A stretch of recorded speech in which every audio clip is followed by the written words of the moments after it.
ગોત્રી વિસ્તારમાં આવેલ સન city circle અને નીલાંબર સર્કલને લઈ વિવાદ ઊભો થયો છે। વોર્ડ 10ના ભાજપ કોર્પોરેટર નીતિન ડોંગાએ જાતે જ સર્કલનું નામ બદલી નાખ્યું હતું।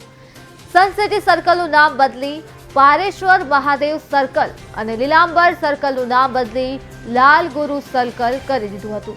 તેમજ સર્કલ પર બંને નવા નામની તકતી પણ ભાજપ કોર્પોરેટરે જાતે જ લગાવી છે।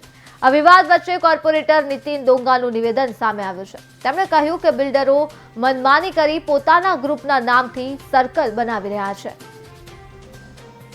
અમે મારા વોર્ડની અંદર બે સર્કલ જે હતા એમને કોઈપણ જાતની મંજૂરી વગર બે બિલ્ડરોએ પોતપોતાના ગ્રુપના નામના સર્કલ બનાવી દીધેલા। એને મેં ગઈકાલે જે સન સિટી ગ્રુપે પોતાનું સર્કલ બનાવેલું ગોત્રી પર ત્યાં જે લોકોની માગણી હતી કે આ સર્કલનું નામ પારેશ્વર મહાદેવ સર્કલ આપવામાં આવે, તો એ પ્રમાણે લોકોની માગણીને અમે વાચા આપી અને ગઈકાલે પારેશ્વર મહાદેવ સર્કલ નામ આપેલું છે। અને આજે અહીંયા જે નીલાંબર ગ્રુપ દ્વારા બનાવેલું સર્કલ છે એ સર્કલનું નામ હટાવી અને અહીંના લોકોની જે સ્થાનિક લોકોની માગણી હતી વાસણા ગામ, ભાઈલી ગામને આજુબાજુના રહીશોની કે ભાઈ આ સર્કલનું નામ લાલગુરુ સર્કલ આપવામાં આવે, તો અમે લોકોની આ લાગણીને પણ માન આપી અને આજે અહીંયા આ સર્કલનું નામ લાલગુરુ સર્કલ પાડવામાં આવેલું છે। એ કોઈ પણ સર્કલનું નામકરણ કરવું હોય એટલે એસ્ટેટ કમિટીમાં આ દરખાસ્ત જતી હોય ને ત્યાંથી સામાન્ય સભામાં જતી હોય છે।